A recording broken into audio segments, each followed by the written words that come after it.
BPL এর মাঠ এখন উত্তাল আর নির্বাচকদের কপালে চিন্তার ভাঁজ। মাঠের পারফরমেন্স বলছে নাজমুল হোসেন শান্ত, হাসান মাহমুদ আর রিপন মণ্ডলের বিশ্বকাপ স্কোয়াডে না থাকাটা হবে অন্যায়। কিন্তু প্রশ্ন হলো, বিপিএল 2026-এর পরিসংখ্যান যখন এক কথা বলছে, বাংলাদেশের ঘোষিত স্কোয়াড কেন অন্য পথে?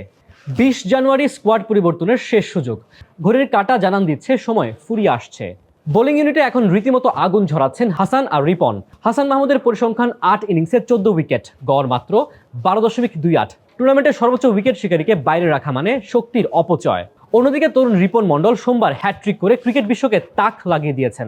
মাত্র 6 ইনিংসে 13 উইকেট শিকার করা এই পেসারের বর্তমান ফর্ম স্রেফ অবিশ্বাস্য।